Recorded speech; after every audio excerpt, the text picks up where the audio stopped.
नमस्कार। Sanskrit online classes में आप सभी का स्वागत है। पिछली क्लास में हमने संज्ञा प्रकरण का टॉपिक पूरा किया था, जिसके अंतर्गत हमने माहेश्वर सूत्र, उच्चारण स्थान, यत्न एवं संज्ञा सूत्रों को लेकर के हमने चर्चा की थी। आज हम नए विषय के ऊपर चर्चा करेंगे और आज का हमारा विषय है संधि। तो उसी को हम जानेंगे। तो शुरू करते हैं। संधि।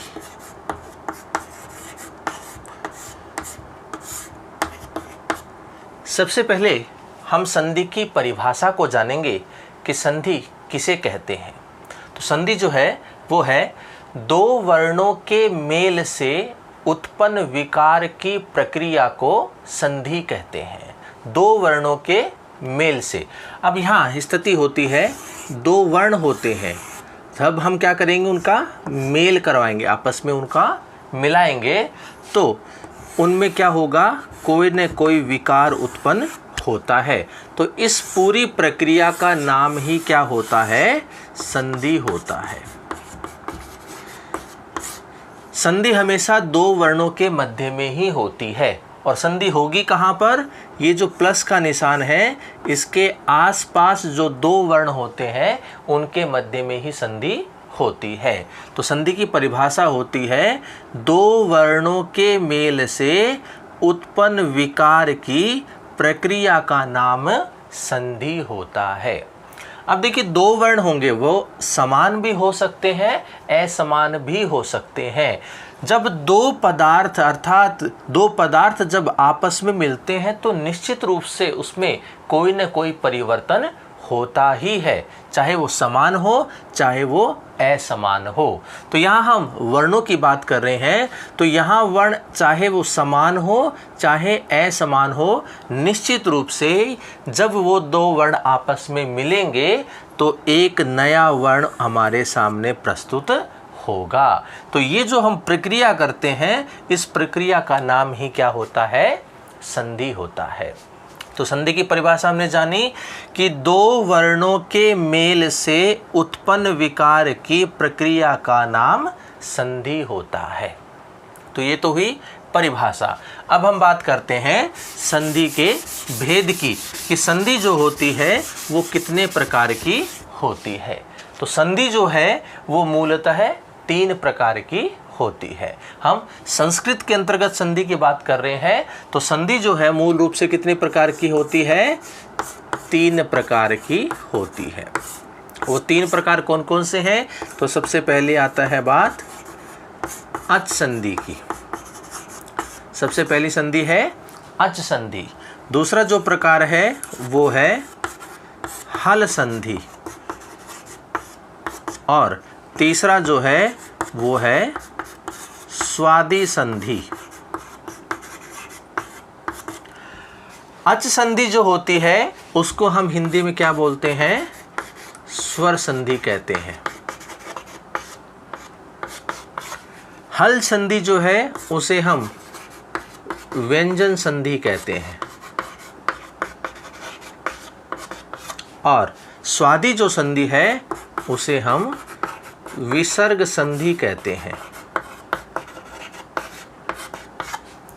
तो यहाँ संधि जो है वो मूल कितने प्रकार की होती है, तीन प्रकार की होती है। अच संधि जिसे हम स्वर संधि के नाम से जानते हैं, हल संधि जिसे हम व्यंजन संधि के नाम से जानते हैं, और स्वादि संधि जिसे हम विसर्ग संधि के नाम से जानते हैं। अब यहाँ अच है, देखिए माहेश्वर सूत्र हमने पढ़े थे, तो अच का मतलब क्या था, ऐसे लेकर के च तक के जो वर्ण होते हैं वो सारे अच होते हैं। हम माहेश्वर सूत्रों में जब देखेंगे तो पता लगेगा कि ऐसे च तक के जो वर्ण हमारे सामने आते हैं वो सारे के सारे कैसे हैं, स्वर होते हैं। इसीलिए अच संधि को हम क्या कहते हैं, स्वर संधि कहते हैं। हल का मतलब क्या हुआ, है से लेकर के ले तक के जो वर्ण होते हैं वो हल वर्ण होते हैं। हम इसमें ध्यान से देखेंगे तो हल वर्ण हमारे पास जितने भी होते हैं वो सारे के सारे कैसे हैं, व्यंजन होते हैं। इसलिए हम इस संधि का नाम व्यंजन संधि कहते हैं। स्वादि संधि सु आदि जो होती है, इसका मतलब है किसमें से विसर्ग रू या रे, ऐसी स्थिति होती है, इनमें परिवर्तन होता है, इसलिए इसका नाम क्या होता है, विसर्ग संधि कहते हैं। हमें इसके अंतर्गत स्वादि संधि या हम कहें विसर्ग संधि के अंतर्गत विसर्ग की स्थिति हमें निश्चित रूप से मिलती है। विसर्ग के स्थान पर हमें से भी मिल सकता है, विसर्ग के स्थान पर हमें रू भी मिल सकता है, या विसर्ग के स्थान पर हमें रे भी मिल सकता है। तो ये सारी स्थितियां एक जैसी है, क्योंकि से को ही विसर्ग होता है, रू को रे होता है, रे को फिर से विसर्ग होता है, तो स्थिति सारी घूम फिर करके किस पे आती है, विसर्ग पर आती है। तो इसलिए इसका नामकरण क्या रखा गया है, विसर्ग संधि रखा है। तो संधि जो है वो मूल 3 प्रकार की होती है, अच संधि, हल संधि और स्वादि संधि। सबसे पहले हम बात करेंगे अच संधि की, तो इसके ऊपर हम चर्चा करते हैं।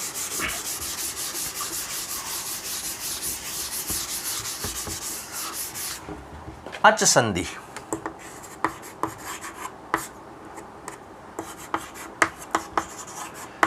अच संधि में हमने जाना कि इसके अंतर्गत क्या होंगे, स्वर होते हैं। अच का मतलब ही क्या होता है, स्वर होता है। तो देखिए हम संधि कहाँ करते हैं, प्लस के निशान के आसपास जो 2 वर्ण होते हैं।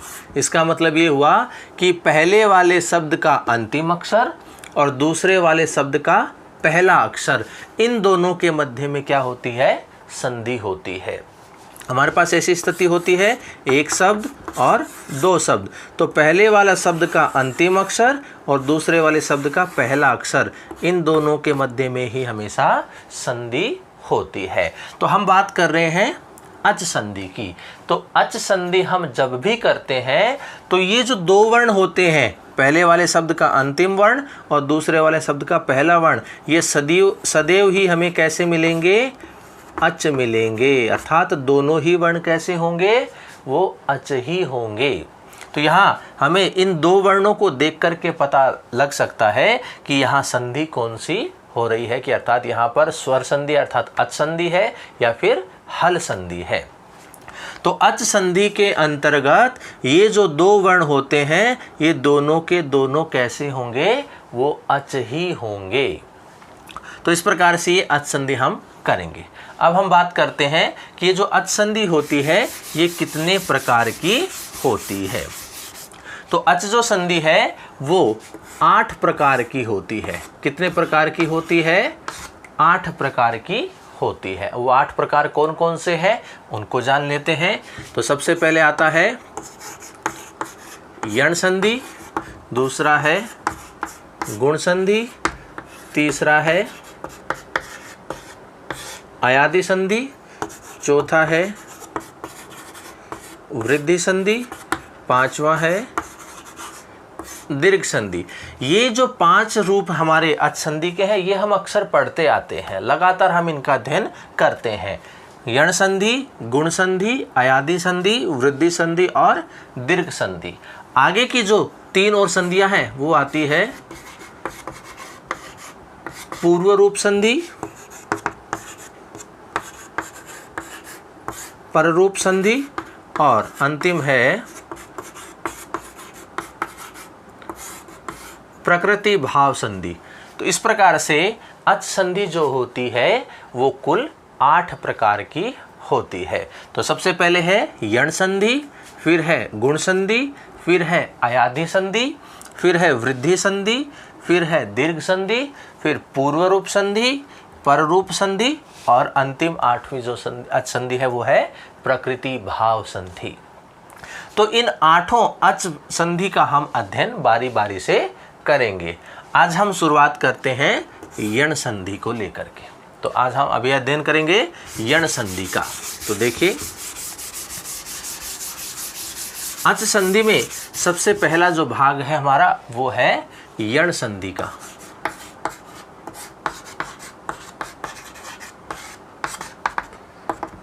यण संधि करने वाला जो सूत्र होता है, यण करने वाला जो सूत्र होता है, यदि हमें उस सूत्र के बारे में पूरी जानकारी है तो हम यण संधि को आसानी से कर सकते हैं। तो यण संधि का जो सूत्र आता है वो आता है इको यणची, इको यणची।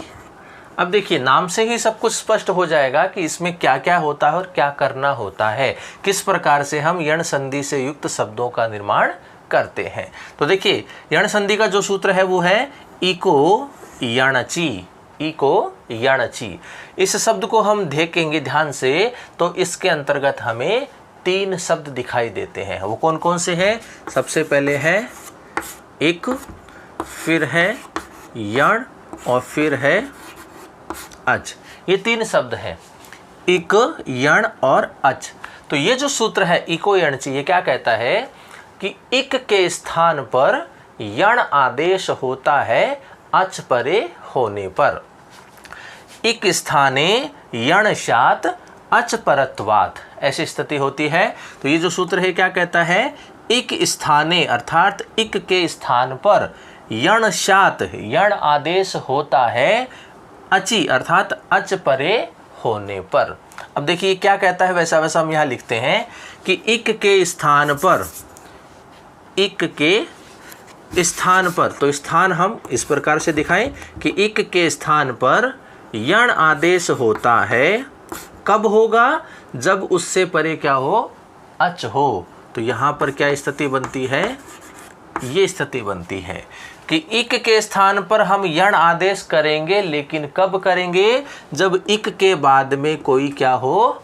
अच हो। अब अच का मतलब यहाँ पर असमान अच से है, समान अच नहीं होना चाहिए। समान हो गया तो फिर दीर्घ संधि हो जाएगी। यहाँ असमान अच से तात्पर्य है। अब देखिए 3 शब्द हैं, हम 3 शब्दों को जानते हैं कि ये क्या होते हैं। ये सारे के सारे हमारे प्रत्याहार हैं जो कि हमें माहेश्वरी सूत्रों से पता लगते हैं कि इनमें कौन कौन से वर्ण शामिल होते हैं। तो सबसे पहले हम इक को जानेंगे कि इक क्या है। तो इक का मतलब है ई से लेकर के कै तक के जो वर्ण होते हैं वो इक कहलाते हैं। तो माहेश्वरी सूत्रों में हम देखेंगे तो इक जो है वो क्या होगा? ई, उ, री और ली, ये स्थिति होती है। इक का मतलब क्या है? ई, उ, री और ली। फिर बात करते हैं यण की। तो यण क्या होते हैं? य से लेकर के अण तक के जो वर्ण होते हैं, तो इनमें कौन कौन से वर्ण होंगे? य, व, र और ल, ये स्थिति होती है य, व, र, ल। तो ये क्या कहलाते हैं? यण कहलाते हैं। अब ये क्या कह रहा है कि अच, अच क्या होते हैं? हमने पहले भी अध्ययन किया है कि अच क्या होते हैं? ए, ई, उ, री, ली, ए, ओ, आई और औ, ये क्या कहलाते हैं? अच कहलाते हैं। लेकिन ये क्या कहता है कि असमान अच होना चाहिए। अच का मतलब तो यही होता है, लेकिन जब हम यण संधि करते हैं तो यण संधि में इक क्या होता है? ई, उ, री, ली। यण क्या होता है? य, व, र, ल। और अच क्या होता है? ये होता है। लेकिन क्या कहता है? असमान अच होना चाहिए। असमान का मतलब ये होता है कि यदि इस प्रकार की स्थिति होती है हमारे पास, तो ये कहता है इक, तो इसका मतलब ये हुआ कि पहले वाले शब्द के अंत में हमें क्या मिलेगा? इक मिलेगा। और यहाँ सामने क्या मिलेगा? हमें कोई अच मिलेगा। और अच भी कैसा होगा? असमान अच होगा। तो अगर ऐसी स्थिति होती है तो इक के स्थान पर हम क्या कर देंगे? यण कर देंगे। इक के स्थान पर क्या कर देंगे? यण कर देंगे। ये स्थिति हमारे पास होगी किसमें? यण संधि के अंतर्गत, कि पहले वाले शब्द का अंतिम अक्षर इक होगा और दूसरे वाले शब्द का पहला अक्षर कोई अच होगा, असमान अच होगा। असमान का मतलब अभी हम समझेंगे यहाँ पर। तो अगर ऐसी स्थिति होती है तो इक के स्थान पर हम यण आदेश कर देते हैं। तो देखिए यहाँ स्थिति देखते हैं।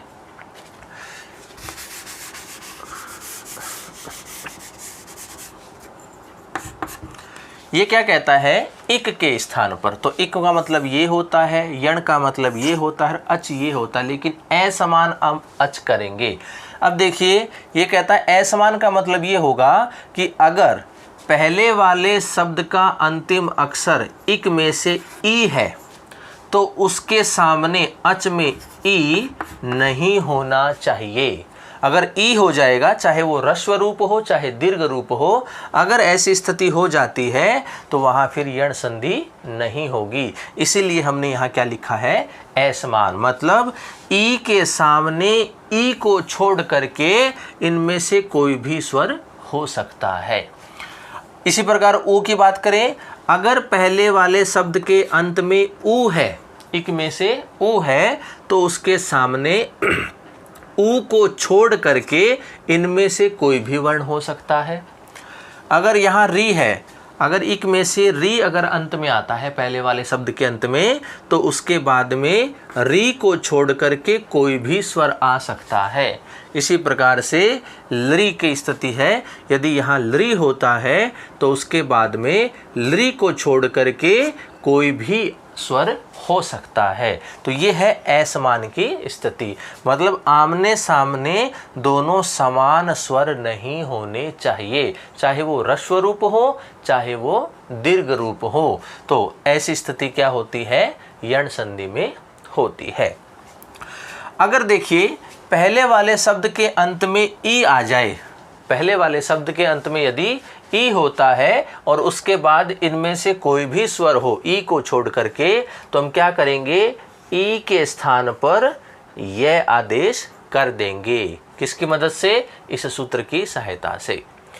अगर पहले वाले शब्द का अंतिम अक्षर ऊ है और उसके बाद अच में से ऊ को छोड़ करके कोई अन्य स्वर है, तो ऊ के स्थान पर हम क्या करेंगे, वह आदेश कर देंगे।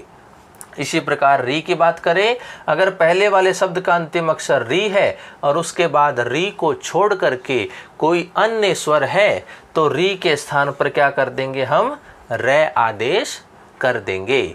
और इसी प्रकार से यदि पहले वाले शब्द का अंतिम अक्षर लरी है और उसके बाद में लरी को छोड़ करके कोई अन्य स्वर है, तो लरी के स्थान पर क्या आदेश कर देंगे, ले आदेश कर देंगे।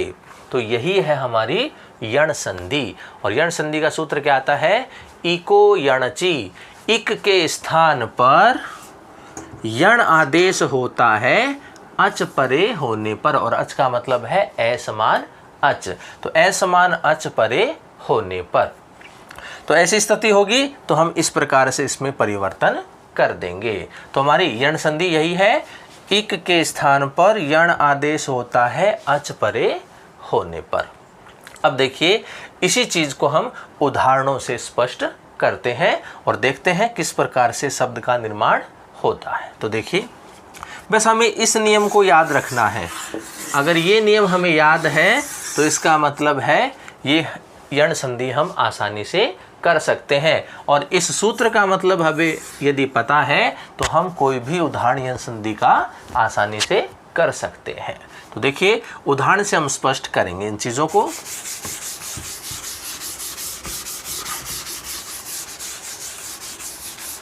सबसे पहले हम इन इक में 4 अक्षर है, तो सबसे पहले हम ई के उदाहरण करेंगे, उसके बाद हम ऊ के उदाहरण करेंगे, फिर हम री के करेंगे और अंत में हम लरी के उदाहरण करेंगे।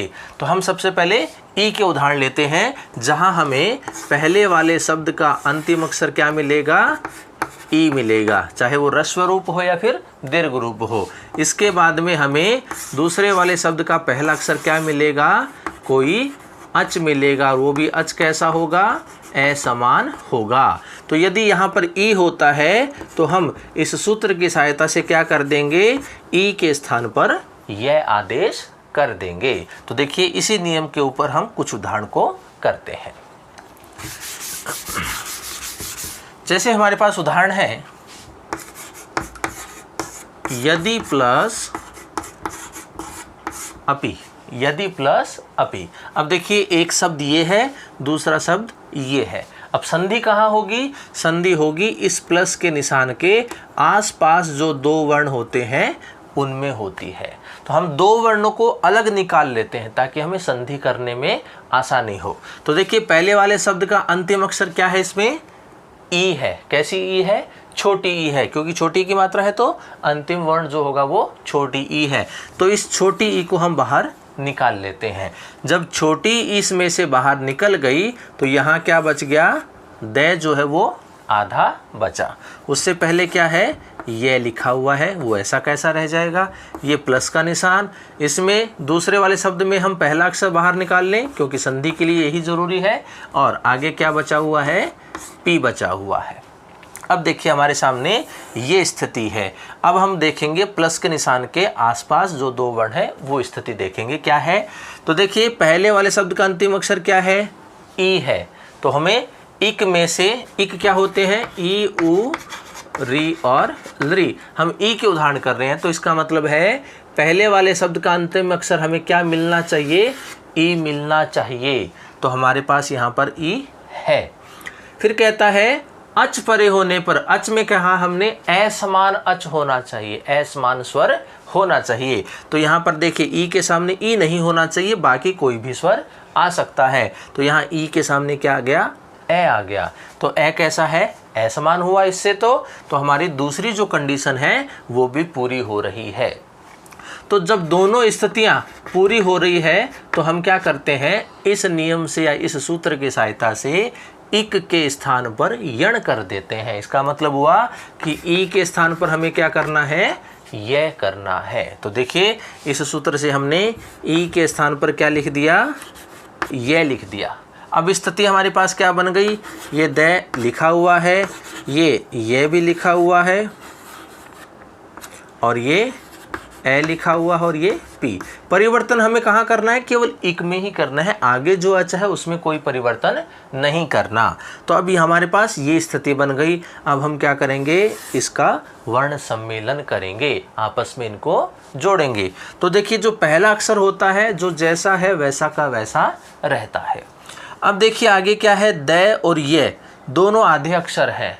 जब दो द और ये आपस में मिलता है तो किसका निर्माण होता है, ध्य का निर्माण होता है। दोनों आधे अक्षर हैं तो निशान किसका आएगा, आधे का आएगा। आगे क्या बचा हुआ है, ए और पी, ये स्थिति बन गई। अब देखिए वापस से हमें वर्ण सम्मेलन करना पड़ेगा क्योंकि पद के मध्य में इस तरह से आधा अक्षर नहीं रहता। अगर आगे स्वर होगा तो वो स्वर पहले आकर के मिलेगा। तो यहाँ ध्य कैसा है, आधा है, आगे है स्वर, तो ये स्वर आकर के इसमें मिलेगा। तो ध्य में ये ए आकर के मिलेगा तो क्या बन जाएगा, ध्य पूरा हो जाएगा। और आगे क्या बचा हुआ है, पी बचा हुआ है, तो ये क्या बन गया, यद्यपि। तो यदि प्लस अपि, ये जो दो शब्द हैं ये आपस में मिलकर के किसका निर्माण करते हैं, यद्यपि। इस प्रकार से शब्द का निर्माण करते हैं। तो हो गई बात क्लियर ये कि हमें क्या देखना है कि पहले वाले शब्द का अंतिम अक्षर क्या है। इन चारों में से एक होना चाहिए, ठीक है ना। तो इन चारों में से एक है, ई है हमारे पास। फिर कहता है कि आगे अर्थात इस शब्द के आगे दूसरे वाले शब्द का पहला अक्षर कोई असमान अच होना चाहिए। मतलब यहाँ जो चार वर्ण है इनके को छोड़ करके कोई दूसरा स्वर होना चाहिए। तो ऐसी स्थिति में हमारे पास यहाँ ए है तो ये असमान है। तो फिर हम क्या करेंगे, इस नियम की सहायता से उस ई के स्थान पर क्या कर देंगे, यह आदेश कर देंगे। तो हमने यह आदेश किया तो ये स्थिति बन गई। जब हमने वर्ण सम्मेलन किया तो अंत में जाकर के ये स्थिति बनती है और हमारे पास यदि प्लस अपि बराबर क्या बनता है, यद्यपि बनता है, ठीक है ना। तो ये स्थिति होती है यण संधि में।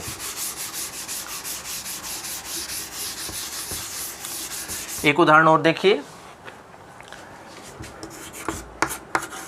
प्रति प्लस एकम, प्रति प्लस एकम। अब देखिए दो शब्द है हमारे पास, हमें क्या देखना है कि पहले वाले शब्द का अंतिम अक्षर इक, ई उ री लरी इनमें से होना चाहिए। हम क्या कर रहे हैं, पहले ई के ही उदाहरण कर रहे हैं तो हमें ई मिलेगा क्योंकि हम ई के ही उदाहरण कर रहे हैं। तो देखिए पहले वाले शब्द का अंतिम अक्षर क्या है, ई है। तो इस ई को हम क्या करेंगे, बाहर निकाल लेते हैं। छोटी ई है, छोटी ई बाहर निकल गई।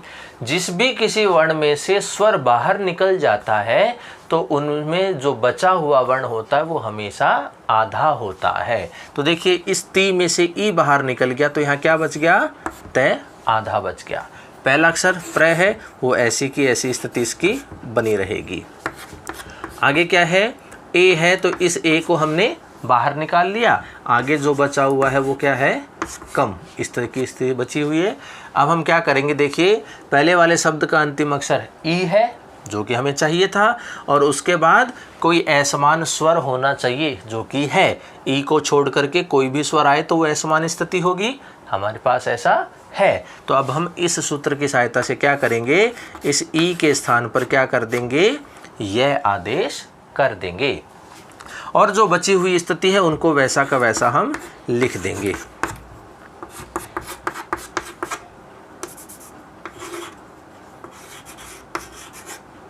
ये स्थिति ऐसी कैसी हो गई। अब हम क्या करेंगे, इन सभी का वर्ण सम्मेलन करेंगे।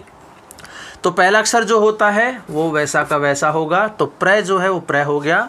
अब देखिए दो व्यंजन आधे हैं तो ये दोनों संयुक्त नहीं होते। जब दो व्यंजन वर्ण आपस में लगातार आधे हों और उनका यदि संयोग नहीं हो रहा है तो पहले वाला जो अक्षर होता है वो सदैव ही आधा होता है। तो ये जो तय होगा ये कैसा लिखेंगे, हम आधा लिखेंगे। उसके बाद देखिए यह है, यह के आगे क्या है, ए स्वर है, तो ये आधा है, तो ए स्वर है, तो ये स्वर आकर के उसमें मिलेगा, तो ये में ए मिलेगा तो क्या बन जाएगा, ये बन जाएगा। आगे क्या बचा हुआ है, कम बचा हुआ है, तो ये देखिए क्या शब्द बन गया, प्रत्येकम। तो प्रति प्लस एकम बराबर क्या होता है, प्रत्येकम शब्द बनता है। तो देखिए हमने स्थिति देखी कि पहले वाले शब्द का अंतिम अक्षर ई होगा, उसके बाद कोई असमान स्वर होगा, तो ई के स्थान पर हम यह आदेश कर देंगे इस सूत्र की सहायता से, और आपस में वर्ण सम्मेलन कर देंगे, और तो हमारे पास एक शब्द आ जाएगा। तो इस प्रकार की स्थिति होती है इको यणची में यण संधि के अंतर्गत। तो हमने यण संधि को समझा, यण संधि का नियम देखा कि यण संधि किस प्रकार से की जाती है। तो हमने दो उदाहरणों से इसको स्पष्ट भी किया है। तो आज की क्लास में हम इतना जानेंगे, और आगे के जो हमें क्लास हैं उनमें हम और अन्य जो उदाहरण है इको यणची के उनको हम लेकर के चर्चा करेंगे। तो अभी के लिए इतना ही, धन्यवाद।